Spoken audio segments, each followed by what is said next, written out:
अर्जुन के जीतने में एक ही रोड़ा है, एक ही व्यक्ति है जिससे माधव को भी लगता है कि ये शक्तिशाली रहा तो मेरा दोस्त, मेरा भाई युद्ध हार सकता है। भगवान ने उसे कितने प्रेम से टैकल किया है। राजनेताओं को सीखना चाहिए, कृष्ण से कूटनीति सीखनी चाहिए। जब संधि फेल हो गई और युद्ध लेकर माधव लौटे तो विदुर के घर पर सुबह ही सुबह कुछ मेहमान आए, कृष्ण से मिलने आए। हम भी कहीं ठहरते हैं तो नगर के लोग मिलने आ जाते हैं, महत्वपूर्ण लोग मिलने आते हैं कि कुमार विश्वास है, तो हम सब कवियों से मिलने लोग आते हैं। तो विदुर के द्वारपाल ने कहा कि अंगराज कर्ण आए हैं। विदुर ने पूछा कि क्या मुझसे मिलना चाहते हैं? उनसे कहिए राज्यसभा में मिले, अब मैं अपने अतिथि के साथ व्यस्त हूं। और अतिथि भी कौन? माखन चोर। द्वारपाल ने कहा जी नहीं, वो आपसे मिलना नहीं चाहते, वो आपके अतिथि से मिलना चाहते हैं। कृष्ण ने कहा उन्हें आदरपूर्वक अंदर लेकर आओ। कर्ण आए, कर्ण ने प्रणाम किया।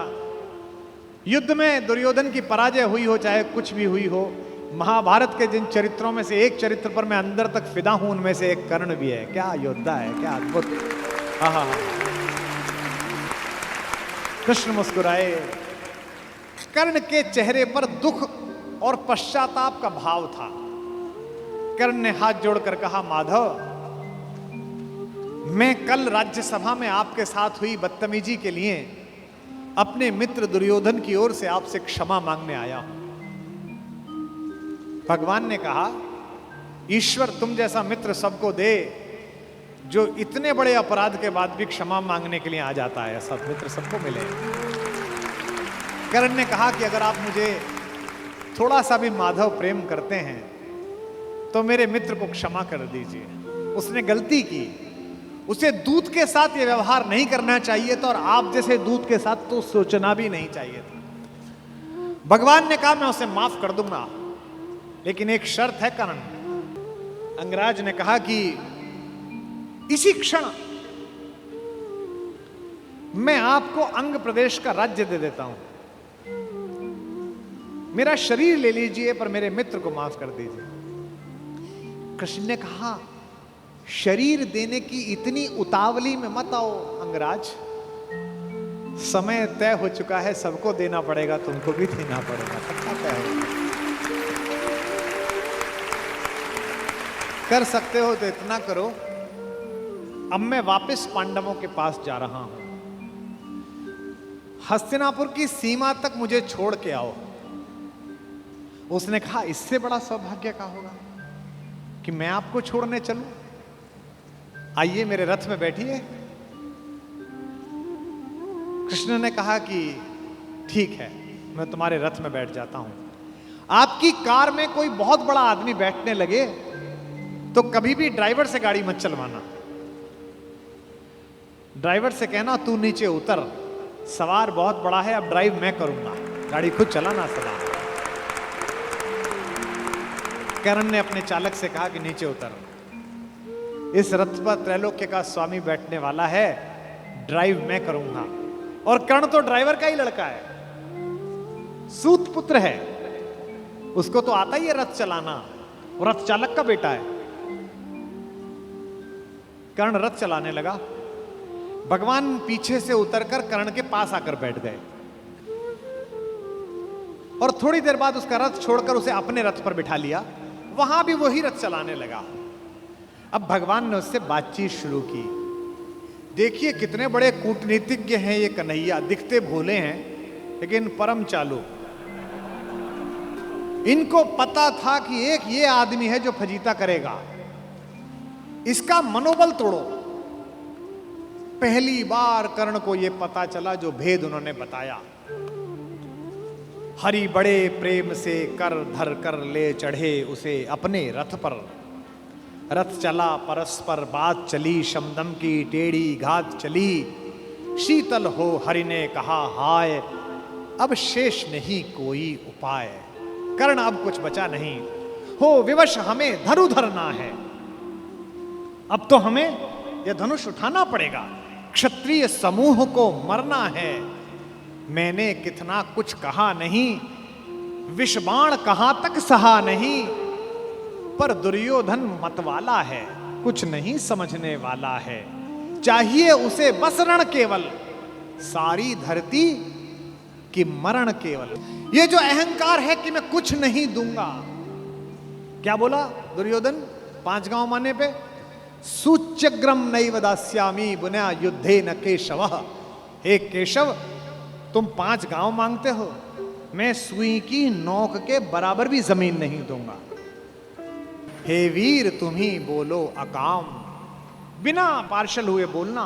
कर्ण से पूछ रहे हैं क्या वस्तु बड़ी थी 5 ग्राम? 5 गांव ही तो मांगे थे, वह भी कौरव को भारी है, मत गई मूढ़ की मारी है। दुर्योधन को बोधूं कैसे, इस रण को अवरोधूं कैसे? सोचो क्या दृश्य विकट होगा रण में जब काल प्रकट होगा। बाहर शोणित की तप्त धार, भीतर विधवाओं की पुकार, निशस्त्र विशस्त्र बिल्लाएंगे, बच्चे अनाथ हो जाएंगे। चिंता में क्या और करूं, शांति को छिपा किस ओट धरूं। सब राह बंद मेरे जाने, अब पासा फेंका।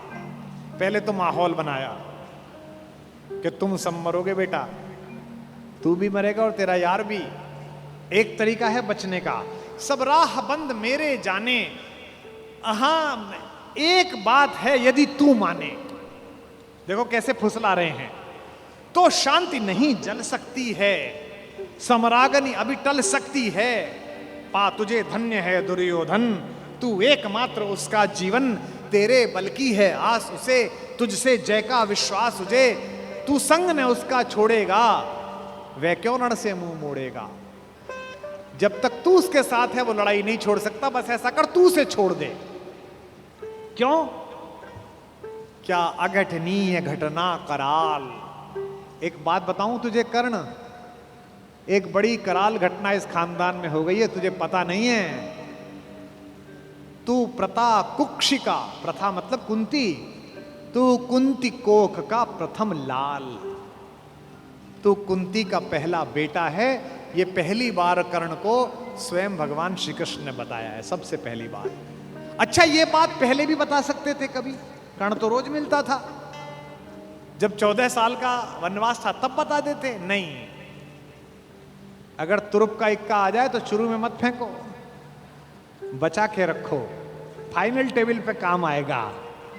अब कर्ण को बता रहे हैं कि तू तो कुंती का लड़का है, पनसूत अनादर सहता है, कौरव के दल में रहता है, किस्मत के फेरे में पड़कर का प्रेम सदा बसा दुश्मन के घर, निज बंधु मानता है पर को कहता है शत्रु सहोदर को। पर इसमें दोष न तेरा है, तेरा कोई दोष नहीं है। अब कहा मान इतना मेरा, अब इतनी मान, चल होकर संग अभी मेरे, जहां 5 भ्राता तेरे।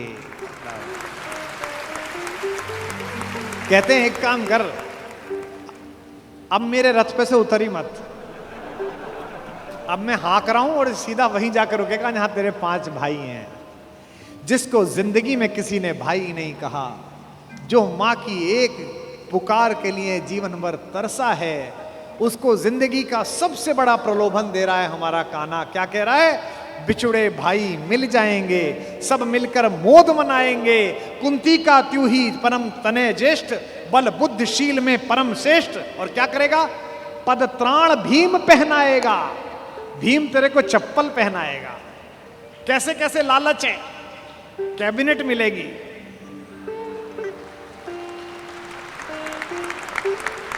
और उसमें भी कोई छोटा मोटा मिनिस्टर नहीं, सीधा ही प्राइम मिनिस्टर। पद त्राण भीम पहनाएगा, हैं? धर्मादिप युधिष्ठिर चमर डुलाएगा। तेरे दरबार के बाहर कौन खड़े होंगे? पहरे पर पार्थ प्रवर होंगे। जो तेरा दुश्मन है, तेरा छोटा भाई अर्जुन, ये तो तेरा एनएसजी कमांडो बनेगा। पहरे पर पार्थ प्रहर होंगे, सहदेव नकुल अनुचर होंगे। सब लोग तुझे पहचानेंगे, असली स्वरूप को जानेंगे। खोई मणि को जब पाएगी, आखिरी दाव जो मारा है, खोई मणि को जब पाएगी, कुंती फूली न समाएगी। क्या लालच है, क्या लालच है। आहा हा हा। कुरुराज स्वयं झुक जाएगा, संसार बड़े सुख में होगा। कोई न कहीं दुख में होगा। सब गीत खुशी के गाएंगे, तेरा सौभाग्य मनाएंगे। और आखिरी में ऐसी बात कहता है, और कौन दुनिया को जो देता है वो भीख मांग रहा है। मेरे कन्हैया को पृथ्वी की आग टालने के लिए भीख मांगनी पड़ी। कुरुराज समर्पण करता हूं, पूरा राज्य कुरुराज समर्पण करता हूं, साम्राज्य समर्पण करता हूं। यश मुकुट मान सिंहासन ले, बस एक भीख मुझको दे दे। कौरव का तज रण शोक सखे, भूखा भावी हर शोक सखे। ये तो कन्हैया हैं जो इतनी स्ट्रेटेजी अपनाते हैं। किस लिए? देखो, ये बड़ा गहरा गणित है, इसको समझो। इस दाव को चलने में कृष्ण का कोई नुकसान नहीं है। अगर कर्ण इधर आ जाता तो महाभारत समाप्त हो जाती। और एक ऐसा योद्धा जो सुबह दोपहर शाम इसी बात की कसम खाता था कि अर्जुन को मारना है, इन पांडवों को मारना है, इसके कलेजे में ये बात डाल दो कि ये तेरे भाई हैं, तो जब युद्ध लड़ेगा तो थोड़ा तो हाथ कांपेगा, थोड़ा तो दिल के अंदर कुछ दुख दुख पैदा होगी। शत्रु की मानसिकता को कमजोर करना, शत्रु की मानसिकता पर प्रहार करना, यह काम है। लेकिन कृष्ण की इस कथा में थोड़ा स्मरण कर्ण का भी कर लो कि उस जैसा कोई आदमी भी पैदा नहीं हुआ जो इतनी सारी चीजों को ठुकरा दे और खुल के कह दे, ए ऋणी कर्ण का रोम रोम, जानते सत्य यह सूर्य सोम। तन मन दुर्योधन का है, यह जीवन दुर्योधन का है। और दो पंक्ति जो कही है कर्ण ने, मैं उसकी दृढ़ता को और उसके समर्पण को प्रणाम करता हूं। सुरपुर से भी मुख मोड़ूंगा, केशव मैं उसे न छोड़ूंगा।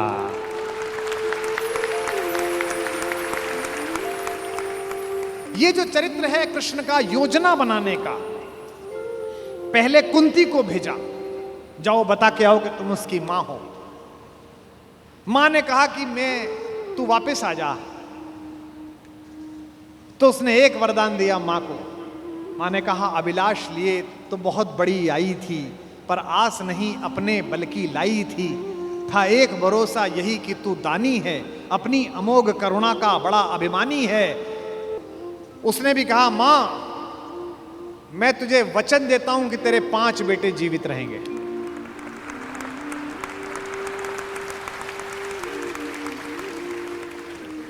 इसका मतलब है कि कर्ण ने कहा कि युद्ध के बाद 5 बेटे जीवित रहेंगे। अर्जुन के अलावा किसी पर हथियार नहीं उठाऊंगा। अर्जुन मिलेगा तो छोड़ूंगा नहीं, अर्जुन मर गया तो युद्ध समाप्त करवा दूंगा, तब भी तेरे 5 बेटे जिंदा रहेंगे। खुलकर कहूंगा ये मेरी मां है।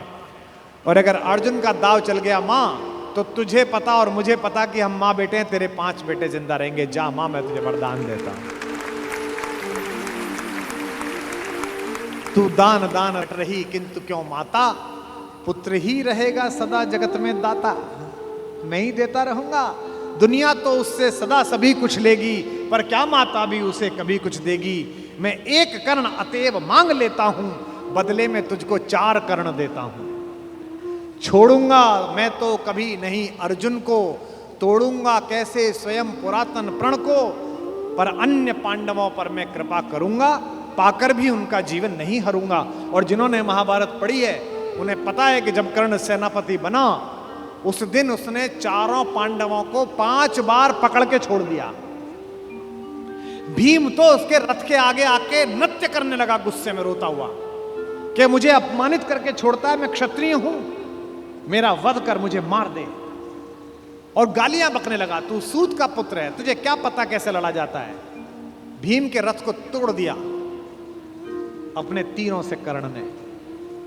उसी कर्ण को इन्होंने, जो पीछे खड़े मुस्कुरा रहे हैं, बिना शस्त्र के मरवा दिया। उसके हाथ में कोई धनुष नहीं और मरवा दिया। अर्जुन से कहा, मार, अभी मार। आपको लग सकता है कि ऐसा क्यों हो गया। यही कृष्ण है जो कूटनीति को इस प्रकार नियोजित करते हैं कि उसका तर्क भी साथ साथ देते हैं। रश्मिरथी में मेरे पिता में मेरे बाबा हमारे खानदान के बड़े दिनकर कहते हैं कि विपद में कर्ण को यो ग्रस्त पाकर, सराशनहीन अस्तव्यस्त पाकर, जगाकर पार्थ को भगवान बोले, खड़ा क्या देखता है मौन भोले।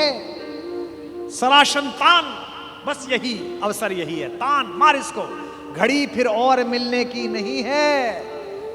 विषख कोई बाण, बाण कोई गले के पार कर दे, अभी ही शत्रु का संहार कर दे। क्या कह रहे हैं कृष्ण? सोचो क्या कह रहे हैं। धर्म की धुरी लाने वाले, जिन्होंने पैदा होने से पहले यह कहा था कि भैया जब जब धर्म की हानि होगी तब तब मैं आऊंगा। यदा यदा ही धर्मस्य ग्लानिर्भवति भारत अभ्युत्थानम अधर्मस्य तदात्मानम सृजाम्य। हम धर्म की स्थापना के लिए आए हैं और निहत्ते को कह रहे हैं मार मार मार। ये क्या है? ये अधर्म है कि धर्म है? अब मैं तर्क दे रहा हूं कृष्ण की ओर से, जो कृष्ण ने उस समय तर्क दिए होंगे। कहते हैं श्रवण कर विश्व गुरु की देशना यह, विजय के हेतु आतुर ऐशना यह।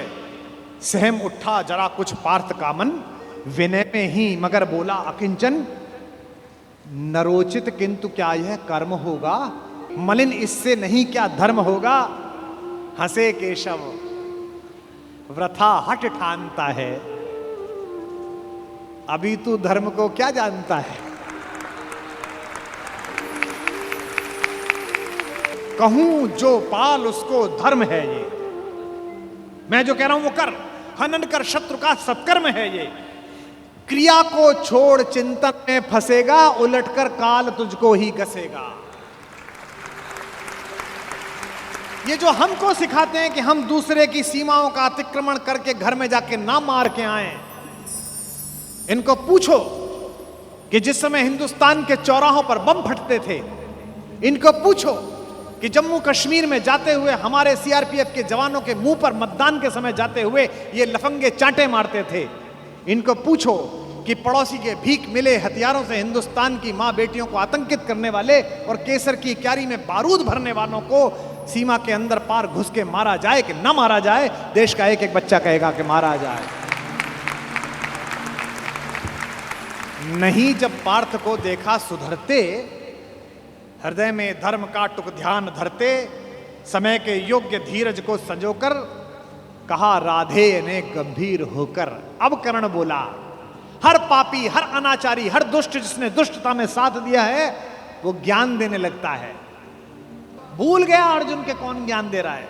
अर्जुन के अंदर भक्ति, मनुष्यता, भावना सब पैदा हो गई। नरोचित धर्म का कुछ काम तो लो, बहुत खेले जरा विश्राम तो लो। फंसे रथ चक्र को जब तक निकालूं, धनुष धारण करूं, प्रहरण संभालूं। रुको तब तक चलाना बाण फिर तुम, हरण करना कर सको यदि प्राण तुम। नहीं अर्जुन शरण में मांगता हूं, समर्थित धर्म से रण मांगता हूं। कर्ण कहता है कि धर्म से युद्ध करो। कृष्ण मुस्कुराए कि बेटा अब फंसा के, अब मैं तुझे धर्म समझाता हूं, है ना। उपस्थित देख हो न्यायार्थ हरि को, निहारा पार्थ ने हो खिन्न हरि को। अर्जुन का तो सॉफ्टवेयर हैंग हो गया। इसे मारूं कि ये जो कह रहा है धर्म वो पालूं। और जब सॉफ्टवेयर हैंग हो जाए तो क्या करना चाहिए? जब तुझसे ना सुलझे तेरे उलझे हुए धंधे, भगवान के इंसाफ पर सब छोड़ दे बंदे। खुद ही तेरी मुश्किल को वो आसान करेगा, जो तू नहीं कर पाया वो भगवान करेगा।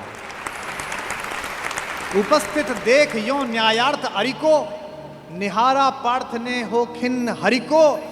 मगर भगवान किंचित भी न डोले। अभी तक तो हंस रहे थे, मुस्कुरा रहे थे, करते मार। जैसे ही कर्ण ने धर्म बोला, भगवान के अंदर से आग निकली।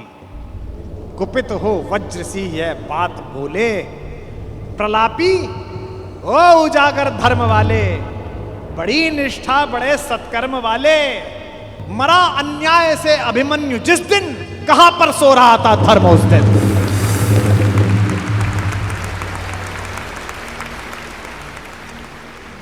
मरा अन्याय से अभिमन्यु जिस दिन, कहां पर सो रहा था धर्म उस दिन।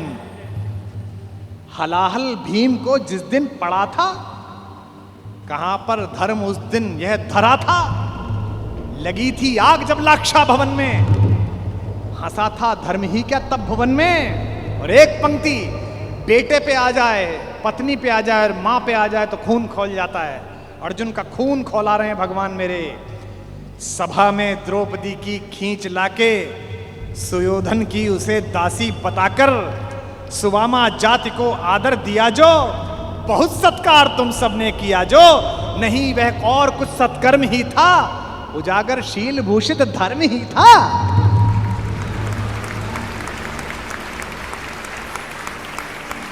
जिस दिन एक रजस्वला बेबस महिला को बाल से खींचकर तेरे दोस्त का नीच छोटा भाई लाया था, और तेरे उस तथाकथित मित्र ने अपनी जंघा पर हाथ मारा था कि यहां बैठेगी, उसी दिन तय हो गया था कि इस जंघा पर धर्म युद्ध के खिलाफ चोट पड़ेगी।